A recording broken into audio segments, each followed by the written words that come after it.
Hello friends, जय माता दी। कैसे हैं आप सब दोस्तों? दिवाली के बाद जब गोपाष्टमी आती है, हर कोई वेट करता है गोपाष्टमी आए, आंवला नवमी आए, देव उठनी एकादशी आए और आज विशेष रूप से छठ का त्यौहार। दोस्तों, कार्तिक माह के शुक्ल पक्ष की अष्टमी के उपलक्ष्य में गोपाष्टमी का पर्व मनाया जाता है और श्री कृष्ण भगवान ने कार्तिक माह के शुक्ल पक्ष की प्रतिपदा से सप्तमी तक गाय गोपियों की रक्षा हेतु गोवर्धन पर्वत को धारण किया था और इसी कारण उनका एक नाम गोविंद पड़ा था।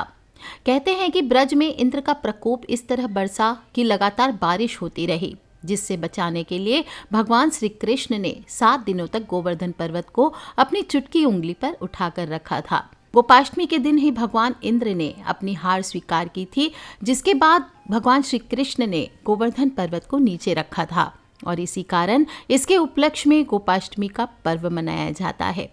वहीं एक बात ऐसी आती है कि भगवान श्री कृष्ण और भाई बलराम दोनों बचपन से ही गोकुल नगरी में ही पले बड़े थे, जो ग्वालों की नगरी थी, और कृष्ण और बलराम को भी गौ की सेवा, रक्षा, इनका प्रशिक्षण दिया गया था। जब भगवान श्री कृष्ण ने अपने जीवन के 6ठे वर्ष में कदम रखा, तब वे अपनी मैया यशोदा से जिद करने लगे कि अब बड़ा हो गया हूँ माँ, और बछड़े को चराने के बजाय गैया चराना चाहता हूँ। उनके हट के आगे मैया को हार माननी पड़ी और मैया ने उन्हें अपने पिता नंद बाबा के पास इसकी आज्ञा लेने को भेज दिया। नंद बाबा ने भी गैया चराने के लिए पंडित जी को बुलाया, मुहूर्त निकालने को कहा। पंडित जी ने पूरा पंचांग देख लिया और बड़े अचरज में आकर कहा कि अभी इस समय के अलावा कोई शेष मुहूर्त नहीं है, अगले बरस तक कोई मुहूर्त नहीं है। शायद भगवान की इच्छा के आगे कोई मुहूर्त क्या था। वो दिन गोपाष्टमी का था। तब उस दिन माता ने अपने कान्हा को बहुत सुंदर से तैयार किया, मोर मुकुट लगाया, पैरों में घुंघरू पहनाए और सुंदर सी पादुका पहनने को दी। लेकिन कान्हा ने कहा, जब मेरी गैया पादुकाएं नहीं पहनती तो मैं भी नहीं पहनूंगा, और कहा कि अगर तुम इन सभी गैया को चरण पादुका पहनाओगी, पैरों में बांधोगी, तो ही मैं ये पहनूंगा। मैया ये देखकर भावुक हो गई और कृष्ण भगवान बिना कुछ पैरों में पहने अपनी गैया को चारण के लिए लेकर गए। भगवान कृष्ण और बलराम ने गौ की उस दिन से सेवा, रक्षा, ये सभी की, इसीलिए उस दिन से गोपाष्टमी का त्यौहार भी मनाया जाता है। और इतना विशिष्ट है ये त्यौहार, गौ को इतना विशिष्ट माना गया हमारे शास्त्रों में कि गोधूलि बेला नाम का योग भी होता है, जो कि गौ माता से संबंधित है। और कहा जाता है यदि किसी की विवाह के लिए उत्तम मुहूर्त नहीं मिल रहा है या फिर भविष्य में किसी के वैवाहिक जीवन में परेशानियां आने का संकेत है, उन्हें दूर करना चाहते हैं, तो गोधूलि योग में वर वधू का विवाह करना चाहिए। गौ हो, गंगा हो, गायत्री हो, गीता हो, गोवर्धन हो, गोविंद हो, सभी ग से हैं, ये सभी पूज्य हैं। और शास्त्र कहते हैं सर्वे देवाः स्थिता देहे सर्वदेवमयी ही गौ, अर्थात गाय की देह में समस्त देवी देवताओं का वास है। यह सर्वदेवमयी है और आध्यात्मिक और दिव्य गुणों की स्वामिनी मानी जाती है। यह देवी पृथ्वी का एक और स्वरूप भी है। और श्रीमद् भागवत के अनुसार जब देवता और असुरों ने समुद्र मंथन किया तो उसमें से कामधेनु निकली और पवित्र होने की वजह से इसे ऋषियों ने अपने पास रख लिया। माना जाता है कि कामधेनु से ही अन्य गायों की उत्पत्ति हुई और गोपाष्टमी के दिन गौ सेवा करने वाले व्यक्ति के जीवन में कभी कोई संकट नहीं आता। गौ माता का चाहे दूध हो, घी हो, दही हो, छाछ हो, यहाँ तक कि उनका मूत्र भी स्वास्थ्यवर्धक होता है। और गोपाष्टमी का महत्व यूं ही नहीं है, कोई भी पुराण ले लीजिए, भगवत पुराण में तो है ही, साथ ही साथ कुर्म पुराण में, निर्णय अमृत में इनका उल्लेख किया गया है। कहा जाता है गौ के गोबर में लक्ष्मी, गौमूत्र में भवानी, चरणों में देवता, रंभाने में प्रजापति और थनों में समुद्र बसते हैं। गाय के गोबर और मूत्र में देवी लक्ष्मी का निवास है और इसीलिए इन चीज़ों का उपयोग हर शुभ काम में किया जाता है। कि गौओं के सींग की जड़ में सदा ब्रह्मा और विष्णु प्रतिष्ठित हैं, सींग के अग्रभाग में चराचर समस्त तीर्थ प्रतिष्ठित हैं, मध्य भाग में ब्रह्मा जी स्थित हैं, गौ के ललाट में गौरी तथा नासिका के अस्थि भाग में भगवान कार्तिकेय प्रतिष्ठित हैं। इसके अलावा गौ माता में तीर्थों का निवास भी माना गया है। कहते हैं कि जो लोग तीर्थ यात्रा नहीं कर सकते उन्हें गौ के दर्शन करने चाहिए, उसकी पूजन करनी चाहिए।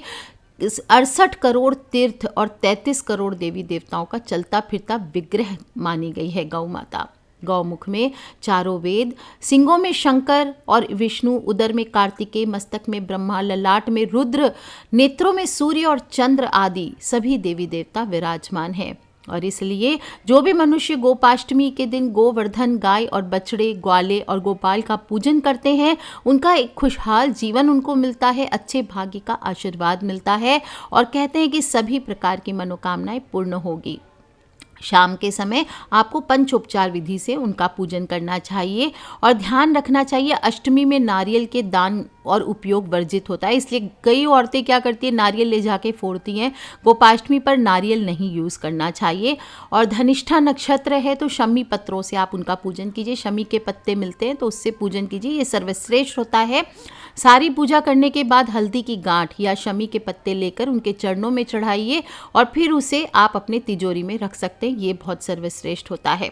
कहा जाता है गोपाष्टमी की संध्या पर गौ की पूजा करने वाले भक्तों की समस्त इच्छाएं पूर्ण होती है और जिस प्रकार एक माँ अपनी संतान को हर सुख देना चाहती है, उसी प्रकार गौ माता भी सेवा करने वाले जातकों को अपने कोमल हृदय में स्थान देती है, उसकी हर मनोकामना पूर्ण करती है।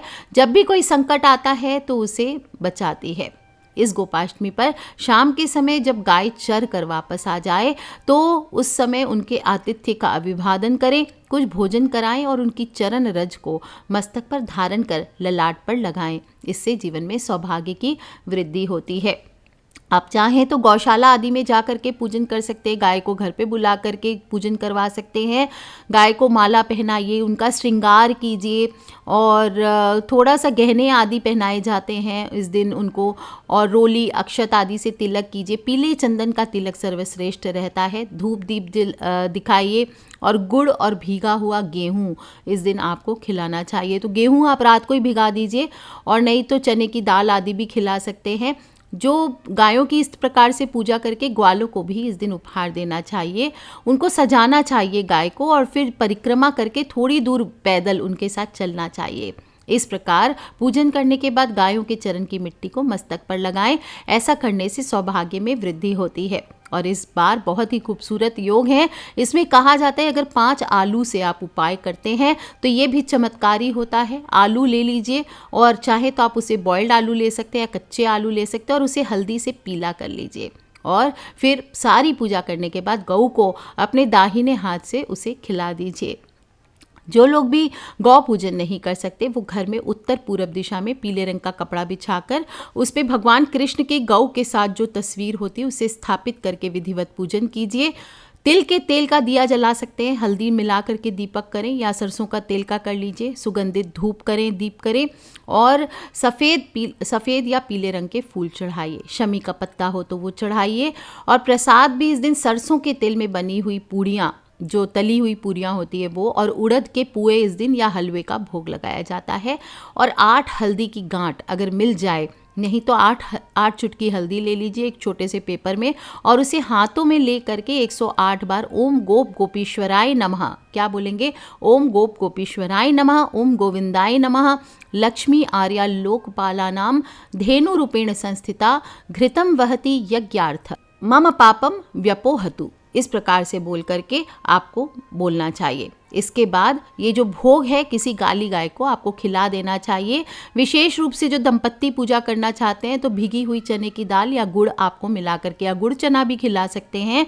और धन प्राप्ति के लिए विशेष रूप से 8 कागजी बादाम आप इनके चरणों की रज के साथ मिक्स करके अपनी तिजोरी में छुपा करके रख सकते हैं। या शमी के पत्ते या जो 8 हल्दी की गांठ आपने ली है, ये आप थोड़ी सी जो गौ माता के चरणों की रज है उसको मिला करके तिजोरी में रख दीजिए। इस प्रकार से कहा जाता है आपके घर में धन धान्य में वृद्धि होती है।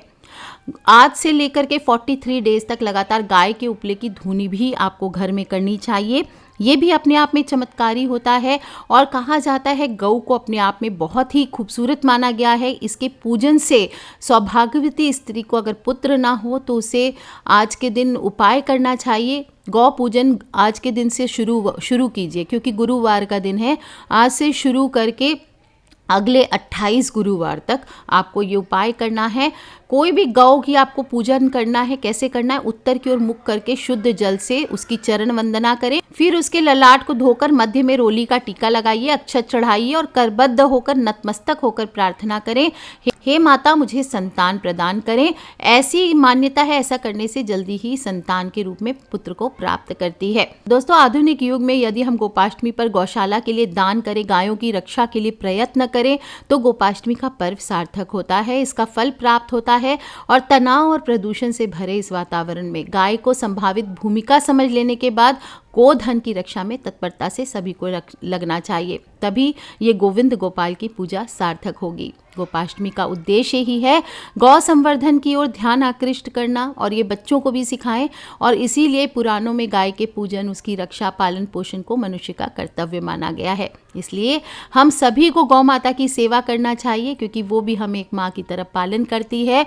और जो भी मनुष्य इसकी सेवा करता है, सब प्रकार से उनका अनुगमन करता है, उस पर संतुष्ट होकर गौ उससे अत्यंत दुर्लभ वर को प्रदान करती है। जीवन के बाद मोक्ष प्राप्ति का सीधा मार्ग गौ की सेवा ही है। आप जितनी निष्ठा से उनकी सेवा करेंगे, उनका आदर सम्मान करेंगे, उनकी देखभाल करेंगे, उतने ही पुण्य प्राप्त करके मृत्यु के बाद मोक्ष हासिल करेंगे। और गौ पूजा ही वैतरणी पार कराती है। तो आप भी कीजिए दोस्तों, और सभी फ्रेंड्स, फैमिली, मम्मी पापा, भाई बहन, बच्चे, सभी लोगों से ज़रूर बताएं कि इस बार गोपाष्टमी की पूजा के दौरान 5 आलू हल्दी लेकर के लगा करके ज़रूर लेकर के जाएं और कीजिए ये उपाय, और फिर देखिए कैसे आपके जीवन की नैया पार लगती है। छोटे छोटे उपाय हैं। कब कोई लोग बोलते हैं इसके लिए, कर्ज के लिए बताइए, धन प्राप्ति के लिए, कोई कष्ट के लिए, कलह के लिए, जितने उपाय होते हैं ये छोटे छोटे उपाय करते रहने से हमारे जीवन की नेगेटिविटी कब दूर हो जाती है हमें खुद को पता नहीं चलता। तो करते रहा करिए दोस्तों, जो भी पॉसिबल हो वो उपाय किया करें, और जो नहीं होते हैं पॉसिबल तो टेंशन ना लें, बिल्कुल आराम से सिर्फ नाम लें, स्मरण करें, ओम गोपी गोपीश्वराय नमः, ओम गोपी गोपीश्वराय नमः। इस प्रकार से जप करने मात्र से आपके जीवन में बहुत सारे कष्ट से आपको मुक्ति मिलती है। कर लीजिए उपाय दोस्तों, खिलखिलाते रहे, मुस्कुराते रहे, सब्सक्राइब करके रखें ताकि आने वाली वीडियो से आप और मैं कनेक्टेड रहें, और अपने फ्रेंड्स, फैमिली, मम्मी पापा, भाई बहन, बच्चे, सभी लोगों से इसे शेयर करना बिल्कुल ना भूलें। Take care friends, love you all, जय माता दी, बम बम भोलेनाथ की, जय गौ माता की।